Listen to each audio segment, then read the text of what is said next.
So hello everyone, welcome to Curious Academy. So हमने last time देखा था political science chapter 1 का part 2, और इस लेक्चर में हम लोग पढ़ने वाले हैं पार्ट 3। ये लास्ट लेक्चर होगा और इस लेक्चर में भी बहुत सारा इंटरेस्टिंग चीज आपको देखने को मिलेगा। So let's start with our third lecture.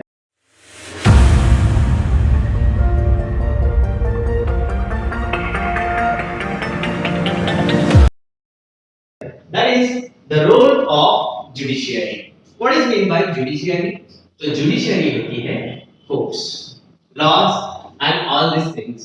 इसको बोलते हैं judiciary. उसका रोल क्या होता है? मतलब सुप्रीम कोर्ट हो, हाई कोर्ट हो या डिस्ट्रिक्ट कोर्ट हो, इनके रोल क्या क्या होते हैं ये हमें इसमें देखना है। तो फर्स्ट ऑफ ऑल ये जो कोर्ट्स होते हैं वो हमें डेमोक्रेसी अपनी जो होती है वो स्ट्रेंथन करने के लिए, बहुत अच्छी करने के लिए इंपॉर्टेंट होती है। क्यों ऐसा क्यों कहा जाता है कि कोर्ट्स ही ये सब करता है? कोर्ट्स ही सोशल जस्टिस या फिर इक्वालिटी भी हमें देता है, ऐसा क्यों बोला जाता है? वैसे तो गवर्नमेंट भी है, गवर्नमेंट भी ये काम कर सकती है, तो कोर्ट्स की क्या जरूरत है, जुडिशियरी की क्या? इसमें एक बात जानने की जरूरत है कि गवर्नमेंट जो भी उसको भी कंट्रोल करने के लिए कोई तो चाहिए होता है ना। कि सिर्फ गवर्नमेंट ही सब चलाए, गवर्नमेंट ही सब चलाएगी तो आपको मालूम है पॉलिटिशियंस तो है, वो क्या है, वो क्या क्या कर सकते हैं। तो इसीलिए ये सब चीजें एक दूसरे के ऊपर डिपेंडेंट होना इंपॉर्टेंट है। अदरवाइज कोई तो फायदा लेगा इस डेमोक्रेसी का और आगे चीजें बढ़ते जाएगी और नॉर्मल लोगों की बात लगेगी। सो इसीलिए जिसने कॉन्स्टिट्यूशन बनाया है वो सोच समझ के बनाया है और इसको जानना बहुत इंटरेस्टिंग है। ओके, सो आगे बढ़ते हैं। सो while interpreting the provisions of constitution, okay, अभी इंटरप्रेटिंग मतलब क्या कि इंटरप्रेट करना मतलब ये कौन से एंगल में लिखा है, एक वाक्य हो या एक पैराग्राफ हो या फिर एक लॉ, ओके, और कॉन्स्टिट्यूशन कौन से एंगल से लिखा है वो इंटरप्रेट करना, मतलब एक वाक्य का दो अर्थ होता है। सो वो दो अर्थ से वो देखना, इंटरप्रेट करना कॉन्स्टिट्यूशन को, ये भी सुप्रीम कोर्ट की रिस्पांसिबिलिटी है या फिर जुडिशियरी की रिस्पांसिबिलिटी है कि कुछ खामियां है क्या, तो टाइम टू टाइम वो खामियां हम बदलते रहे, चेंजेस उसमें करते रहे। तो हमारे जुडिशियरी का आफ्टर इंडिपेंडेंस बहुत सारा कंट्रीब्यूशन है। ये सब कॉन्स्टिट्यूशन को प्रोटेक्ट करने के लिए बहुत सारे स्टेप्स जजेस ने अलग अलग लिए। सो ये हो गया role of judiciary. Next is the basic framework of constitution. आपको मालूम है आपके फर्स्ट पेज पर जो आपका टेक्स्ट बुक है उसके पहले पेज पर आपका प्रीएम्बल होता है। ओके, वो एक बेस है प्रीएम्बल, और जब पढ़ा नहीं होगा तो पढ़ते लो प्रीएम्बल क्या होता है, we the people of India and all this things are mentioned here. So the basic framework of constitution. So actually देखा जाए तो अपना कॉन्स्टिट्यूशन बहुत डायनामिक है। डायनामिक मतलब अलग अलग एस्पेक्ट से, अलग अलग एस्पेक्ट से भरा हुआ है और हर एक एरिया को वो कवर करता है, हर एक लोगों को उसमें कवर कर देता है, चाहे वो अलग जाति के हो, पंथ के हो, रिलीजन के हो, रीजन के हो, लैंग्वेजेस के हो, रेस के हो, कास्ट के हो, वो सबको शामिल करता है खुद में, इसलिए उसको क्या बोला जाता है, डायनेमिक। और जैसे जैसे टाइम चेंज होता है, जैसे आपने लास्ट टाइम रिजर्वेशन का देखा, तभी मराठा समाज की बहुत सारी अच्छी हालत थे तो इसलिए उन लोग रिजर्वेशन नहीं लिया उन लोगों ने। But as per the time थोड़े से चेंजेस होते हैं समाज में। अभी कुछ तबके उसमें है जो लोअर इनकम में गए हैं तो उनको अभी आरक्षण की जरूरत लगती है। तो एज पर द टाइम उसमें चेंजेस किए जाते हैं कॉन्स्टिट्यूशन में। सो रिसेंटली एक जजमेंट आई थी कि इकोनॉमिक बैकवर्ड सेक्शन जो है उनको एक रिजर्वेशन होना चाहिए on the basis of their financial conditions, वो सब होना चाहिए। तो इसके लिए भी एक अलग कोटा या फिर रिजर्वेशन 10% मेंशन किया था। सो इकोनॉमिकली बैकवर्ड जो स्टूडेंट्स हैं उनके लिए ये तो रहेगा, पर मालूम नहीं सुप्रीम कोर्ट में वो टिकेगी, बिकॉज बहुत सालों पहले ये सुप्रीम कोर्ट ने डिनाई भी किया था, पर अभी फिलहाल तो है। सो और क्या चीजें चेंज होती है? फॉर एग्जाम्पल सबसे बड़ा इसमें चेंज जो है वो मैं बताता हूँ कि एजुकेशन, आपका जो एजुकेशन है प्राइमरी एजुकेशन से हायर एजुकेशन, वो पहले राइट नहीं था। वो राइट क्यों नहीं था? क्योंकि अपना समाज इतना पला बड़ा नहीं था और उसको एजुकेशन इतना मालूम नहीं था, कभी एजुकेशन हुआ उसके बाद कुछ साल बाद। पर अभी लोग बहुत एजुकेटेड हुए हैं और उनको एजुकेशन का महत्व पता चला है, राइट? सो इसके लिए कॉन्स्टिट्यूशन में हम लोग ने चेंजेस किए और जो एजुकेशन था वो अपना ड्यूटी था, वो क्या हो गया? राइट्स हो गया। सो अपने राइट हो गया, इसलिए राइट टू एजुकेशन आरटी, उसे हम शॉर्ट फॉर्म में कहते हैं। सो पार्लियामेंट को ये पावर है, वो चेंज कर सकती है। पार्लियामेंट में बैठे रहते हैं बहुत सारे मंत्री और बाकी सब जैसे मेंबर ऑफ पार्लियामेंट वगैरह है, वो सब भी बैठे रहते हैं और उसमें डिसाइड करते हैं कि कौन सा लॉ करना चाहिए और कौन सा लॉ नहीं करना चाहिए। But it has some limitations, मतलब कॉन्स्टिट्यूशन में कुछ लिमिटेशंस दिए, मतलब कैनॉट अल्टर बेसिक स्ट्रक्चर, मतलब कॉन्स्टिट्यूशन को के बेस को याद रखते हुए सब लॉस करने, ऐसा नहीं कि बेसिक स्ट्रक्चर आप बिगाड़ दोगे, मतलब अपने जो फंडामेंटल राइट्स है उसमें कुछ दिक्कतें आ रही है किसी एक लॉ की वजह से, तो वो उधर वैलिड नहीं होता है उन सभी लॉ, तो सुप्रीम कोर्ट वो कैंसिल कर सकती है। सो गवर्नमेंट के ऊपर ऐसा कंट्रोल अच्छा है कॉन्स्टिट्यूशन का और जुडिशियरी का कि नहीं, आप लोगों के हक के विरोध में काम नहीं कर सकते, कौन सा लॉ नहीं बना सकते, उनके बेसिक स्ट्रक्चर को ये नहीं कर सकते। अभी रिसेंटली एक मोदी गवर्नमेंट ने भी एक बिल लाया था, उसमें क्या बोला था कि ये जो सोशल मीडिया पे बहुत लोग हैं जो वीडियो बनाते हैं, न्यूज़ देते हैं अलग अलग, और गवर्नमेंट के बारे में भी कुछ कुछ बोलते हैं, तो उन्होंने बिल लाया था कि हम लोग इस पे कंट्रोल करें, कोई ऐसा गलत गलत बोल रहा है तो उस पे हम लोग एक्शन इजीली लेके और उसका अकाउंट ही पूरा ब्लॉक कर दे और उसको चांस ना मिले कि और वो आगे बढ़े। ये केस सुप्रीम कोर्ट में गया और उसमें डिस्कशन हो गया, तो सुप्रीम कोर्ट ने बोला कि नहीं, this is not possible, this is not possible. Why? Because ये बेसिक स्ट्रक्चर को हिला देता है, मतलब जो राइट टू स्पीच, ओके, इस आर्टिकल को वायलेट करता है, इसीलिए ये जो है ये कानून हम लोग नहीं अप्लाई कर सकते, ये बिल वापस ले लो, सुप्रीम कोर्ट ने उनको बोल दिया। नेक्स्ट इज अभी जो बेसिक स्ट्रक्चर है उसमें क्या क्या चीजें आती है वो हम देखेंगे, जैसे Republican and democratic form of government. तो अपनी गवर्नमेंट कैसे है? Republic and democratic. डेमोक्रेटिक मतलब भोजपुरी, रिपब्लिक मतलब जो लोगों ने स्थापित की है। सो वैसी गवर्नमेंट होनी चाहिए। आप बोलोगे कि नहीं, हमें तो अलग ही गवर्नमेंट चाहिए, जैसे आजकल बहुत सारे लोग बोलते हैं हमें हिंदू राष्ट्र चाहिए या मुस्लिम राष्ट्र चाहिए या क्रिश्चियन राष्ट्र चाहिए, बौद्ध राष्ट्र चाहिए, ऐसे बहुत सारे लोग बोलते हैं on the basis of religion हमें हमारा देश चले, तो ऐसे नहीं हो सकता है। It is against the basic structure of our constitution.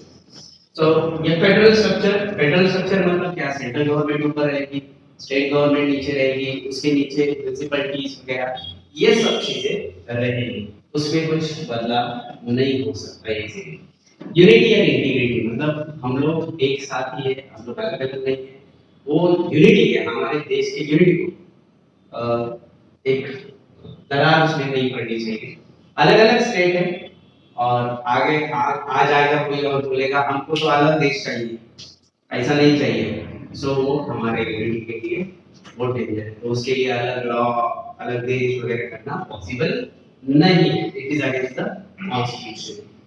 Next is sovereignty. Sovereignty मतलब जो बंधुभाव है, एक दूसरे के साथ रहना, कोऑपरेट करना वगैरह, उसके आड़ में क्या आता है, तो वो भी एक्सेप्ट नहीं किया जाएगा। The last one is secularism, very important. Secularism, secularism मतलब बहुत सारे लोगों को मालूम नहीं होता है। सेक्युलरिज्म मतलब क्या है कि सर्वधर्म समभाव। ओके, किसी एक रिलीजन फेवरेबल नहीं किया जाएगा। जैसे ऐसा माना जाता है कि 80% हिंदू है भारत, सो हिंदू को ही फेवरेबल कुछ लॉज रहेंगे, ऐसा कुछ नहीं हो सकता है। हिंदू को ही प्रेफरेंस दिया जाएगा, ऐसा कुछ नहीं है। सब रिलीजन है, सब कास्ट जो भी है, अलग अलग लैंग्वेज के लोग हैं, सबको अच्छी तरह से ट्रीटमेंट दी जाएगी। It is called as secularism, सर्वधर्म समभाव। Okay, so next move on to so ये सेक्शन है, दिस इज इम्पोर्टेंट। ये इम्पोर्टेंट क्यों है, तो देखते हैं क्या क्या चीजें इसमें आती है। सो देश चलाने के लिए एक गुड गवर्नेंस चाहिए, या फिर good good best governing practices भी चाहिए, ताकि गवर्नमेंट अच्छी तरह से फंक्शन कर सके। ना कि कुछ भी चल रहा है, मींस ये वो चला रहा है कोई भी देश, ऐसा नहीं चलेगा। प्रॉपर स्ट्रक्चर होता है, तो स्ट्रक्चर के हिसाब से ही चलना चाहिए, और गवर्नमेंट के काम भी वैसे होने चाहिए। So what are the features of this government, good governance? So responsible government चाहिए कि सवाल पूछे लोगों ने आंसर देना चाहिए, राइट। रिस्पॉन्सिबल होना चाहिए कि ये इधर इधर खर्चा किया है लोगों ने, जो बजट फेब्रुवरी में आता है, और बताना चाहिए किधर खर्चा किया किधर नहीं किया, राइट। सो ये रिस्पॉन्सिबल होनी चाहिए गवर्नमेंट, क्योंकि हम लोग तो टैक्सेस पे करते हैं, राइट। गवर्नमेंट कौन सी भी हो, टैक्सेस पे करते हैं हमसे, हमको जवाब चाहिए। ओके, हमारे ही पैसे से आप क्या करते हो, आगे बढ़ते हो और गवर्नमेंट चलाते हो। और इफेक्टिव भी होना चाहिए, मतलब कार्यक्षम होना चाहिए, काम में अच्छी तरह से आगे बढ़ना चाहिए। अलग अलग काम होते हैं वो टाइम पे करना चाहिए। नॉर्मली आप देखते हो इंडिया में क्या होता है, टाइम पे काम होते नहीं, स्लो स्लो अलग आगे रीच, और अलग अलग प्रोजेक्ट्स है उसमें बहुत स्लो प्रोसेस होता है, वो भी नहीं होना चाहिए। तो वो इफेक्टिवनेस उसमें चाहिए। रिस्पॉन्सिव गवर्नमेंट रिस्पॉन्स देना चाहिए इजीली, राइट। आप कुछ कंप्लेंट लेके जाते हो, कुछ इशू रेज करते हो, तो रिस्पॉन्स इजीली देना चाहिए। नॉट लाइक आप गवर्नमेंट ऑफिस में जाते हो और आपको इधर जाओ उधर जाओ, ये करो वो करो, बहुत सारी जगह घूमना पड़ता है, तो वैसे नहीं चाहिए। तो रिस्पॉन्सिव चाहिए, फटाक से आपने रिस्पॉन्स देना चाहिए। बाद में ट्रांसपेरेंसी का मैं उदाहरण दिया, इलेक्ट्रोल बॉन्ड्स जो थे, वो एक अच्छा एग्जांपल है कि आप कुछ छुपा नहीं सकते, आपका जो खर्चा होता है गवर्नमेंट वो छुपा नहीं सकते, इनकम जो होता है वो छुपा नहीं सकते। वो पूरे पब्लिक को पता चलना चाहिए कि पैसा कितना आया, कितना गया, किधर खर्च किया, ये सब चीजें पता चलनी चाहिए। और गवर्नमेंट क्या होनी चाहिए, जस्ट मतलब न्याय देना चाहिए government. Okay, and all inclusive मतलब सबको साथ में लेके चलना चाहिए। इसीलिए मोदी गवर्नमेंट का एक डायलॉग था, सबका साथ सबका विकास। और ये करते करते पीपल का भी, लोगों का भी पार्टिसिपेशन चाहिए इसमें। लोगों का पार्टिसिपेशन नहीं रहेगा तो वो गवर्नमेंट नहीं करेगी, क्योंकि गवर्नमेंट ही होती है जो लोगों के पास देखती है, और लोग ही ऐसे होते हैं जो गवर्नमेंट के पास देखते हैं और आशा बढ़ाते हैं कि हमारे काम होंगे। सो डिसीजन मेकिंग में कभी कभी देखो, गवर्नमेंट एक पॉलिसी लाती है कौन सी, तो बिल लाती है, तो पहले लोगों से पूछती है, क्या पूछती है कि आपकी राय इस पर क्या है, हमें बताइए। सो लोग उनकी राय उनके ऊपर देते हैं, पर मोस्ट ऑफ द केसेस में गवर्नमेंट चाहिए वही होता है, लोगों का इतना ये नहीं सीरियसली लिया जाता है।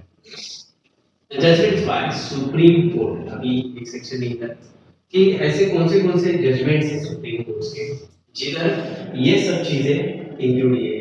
ओके, ये सब चीजें इंक्लूड है, इसकी इसके हिसाब से जजमेंट दी गई है, ओके। या फिर जो बेसिक स्ट्रक्चर है हमारा, उसको जब भी प्रॉब्लम आ रहा था उसमें, तो वो उस टाइम सुप्रीम कोर्ट ने कौन सा स्टैंड लिया था, ओके। एक केस है जो बहुत इंपॉर्टेंट है, जो बुनियादी ढांचा है, basic structure of the constitution, उधर वो थोड़ा सा कॉन्स्टिट्यूशन में मिला है, कॉन्स्टिट्यूशन को मिला है। So that is the case of मुझे याद नहीं आ रहा है, तो भारती भारती नाम का केस है, केशवानंद भारती। ये केस है कि आप मतलब रिसर्च करो, उस पर देखो क्या है क्या नहीं, क्या बताया था इधर बेसिक स्ट्रक्चर ऑफ कॉन्स्टिट्यूशन पे सवाल आ रहे थे। The next thing is significant judicial decisions, क्या क्या डिसीजंस, और ये इंपॉर्टेंट है, सिग्निफिकेंट मतलब इंपॉर्टेंट, जुडिशियल मतलब कोर्ट वगैरह के डिसीजंस, ओके। सो ये डिसीजंस इंपॉर्टेंट है क्यों, प्रोटेक्ट करना सिटीजंस के जो हक है, फंडामेंटल राइट्स है, उनको प्रोटेक्ट करने में ये डिसीजंस इंपॉर्टेंट होते हैं। बाद में अलग अलग राइट्स आपको दिए, मैंने कुछ राइट्स आपको बताए, जैसे right to freedom, right to speech, right to move daily vehicles. So इधर कुछ आपके टेक्स्ट में दिए हुए हैं, वन बाय वन देखेंगे। Right of children, right of children मतलब उसे जीने का अधिकार है, उसे सीखने का अधिकार है, बोलने का अधिकार है, रहने का अधिकार है, इधर भी घूमने का अधिकार है। लेबर लॉ जो होता है उसमें जो छोटे बच्चे होते हैं और उनको 14 एज के नीचे एम्प्लॉयमेंट नहीं है, ओके। सो कोई माँ बाप छोटे बच्चों को भेजता हो तो वो against the right of children, मतलब अलग अलग विलेजेस में अंदर मैन्युफैक्चरिंग यूनिट जो रहेगा, कंपनी रहेगी, उधर छोटे छोटे बच्चों को भेजते, फटाके बेसिकली फटाके बनाने के लिए, फायर क्रैकर्स बनाने के लिए छोटे छोटे बच्चों का इस्तेमाल भी होता है। अभी मालूम नहीं क्या सिचुएशन है। बाद में ह्यूमन राइट्स मतलब एज ए ह्यूमन जीने का अधिकार है, बोलने का अधिकार है, करेक्ट। ह्यूमन राइट्स हम लोग ने 9th स्टैंडर्ड में भी देखा था पॉलिटिकल साइंस में कि ह्यूमन राइट्स क्या होते हैं और उसका प्रोटेक्शन कैसे होना चाहिए all over the world. Human rights अभी एक इसमें नई चीज जो आई है वो यही है, human rights, okay. Human rights होंगे तो आगे अच्छी एक सिस्टम डेवलप होगी। Honour and dignity of woman मतलब स्त्री को एक समाज में अच्छी इमेज उसकी होनी चाहिए, उसके लिए क्या क्या करना चाहिए, वो सब चीजें इसमें इन्वॉल्व है। या फिर स्त्री का दर्जा कैसे बढ़ेगा, उसके एजुकेशन के बारे में या ओवरऑल थिंकिंग के बारे में, उसमें भी कुछ रोल प्ले करता है कॉन्स्टिट्यूशन। इंडिविजुअल फ्रीडम, हमारा फ्रीडम तो सबसे महत्व है, ओके। फ्रीडम को किसी चीज से कंपेयर आप नहीं कर सकते, पैसों से भी कंपेयर नहीं कर सकते। फॉर एग्जांपल आपके पास पैसा बहुत है, ओके, पर वो खर्च करने के लिए आपको टाइम नहीं, या फिर वो आपको एक ही जगह रुकाया जाता है। फॉर एग्जांपल एक औरत की शादी हो गई, ठीक है, शादी हो गई पर बहुत रिच फैमिली में हो गई, पर उसको बाहर ही जाने नहीं देते, तो पैसा क्या खर्च करेगी, राइट। सो उसको जीना चाहिए ना, तो इसीलिए बड़े बड़े लड़की औरतें फ्रस्ट्रेटेड रहती है, इतनी अमीर होके सब कुछ होते, क्यों फ्रस्ट्रेट होती है, क्योंकि पैसों से भी ज्यादा फ्रीडम इम्पोर्टेंट है, इसीलिए। So freedom is very very important in our life, okay. So और नेक्स्ट इज ट्राइबल एम्पावरमेंट, मतलब आदिवासी जो लोग रहते हैं या फिर जो लोग रहते हैं, उनका भी अच्छी तरह से ख्याल रखना, उनको एम्पावर करना, शक्ति देना, आगे बढ़ना और उनका ओवरऑल डेवलपमेंट करना बहुत है। Next is political process more mature, इससे क्या होता है, जो पॉलिटिकल पार्टीज होती है, इलेक्शंस होते हैं, ये सब क्या होते हैं और मैच्योर हो जाते हैं और अच्छी तरह से वो कर पाते हैं, और elections easy free and fair हो जाती है। आगे challenges before Indian democracy. तो challenges तो बहुत है, बदलती दुनिया, internet, information and all this things, हमारी सोच बदली है, हमारा खाना पीना उठना बैठना सब बदला है। वैसे ही हमारी जो डेमोक्रेसी है वो बदलते रहती है और उसके सामने बहुत सारे चैलेंज होते रहते हैं। आजकल सोशल मीडिया के जमाने में व्हाट्सएप हो, फेसबुक हो, इंस्टाग्राम, बहुत सारी जगह फेक न्यूज का भंडार है। ये फेक न्यूज पूरे ऑल ओवर द वर्ल्ड का इशू है।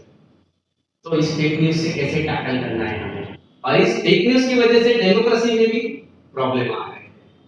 लोगों का डेमोक्रेसी के ऊपर ज्यादा से ज्यादा विश्वास बैठना चाहिए, उनको डेमोक्रेसी अच्छी तरह से पता चलनी चाहिए, क्योंकि इसके लिए हम लोग बहुत सारे साल लड़े, बहुत लोगों ने उनके इसके प्राण गंवाए हैं। सो इंडियन डेमोक्रेसी को, भारतीय लोकशाही को जिंदा रखने के लिए बहुत सारे चैलेंजेस सामने खड़े हैं। अलग अलग ग्रुप के लोग आते हैं और बोलते हैं ये लोग कहीं अच्छा नहीं है, ये वो पहले था वो अच्छा था, ये बोलते रहते हैं। पर हमें डेमोक्रेसी क्या है ये समझने की बहुत बहुत जरूरत है। डेवलपिंग डेमोक्रेटिक माइंडसेट, ये डेवलप करना अपना कर्तव्य है। डेमोक्रेटिक माइंडसेट की लोकशाही क्या है और उस लोकशाही वो कैसे काम करती है और उसका फायदा हमें कैसे होता है। नहीं तो वापस क्या आ जाएगा, राजेशाही आ जाएगी, और राजेशाही आ जाएगी तो आपको बोलने का भी हक नहीं रहेगा, घूमने का इधर उधर कुछ करने का हक नहीं रहेगा। So that's it for this lecture. This is the end of this chapter. Thank you very much for listening carefully.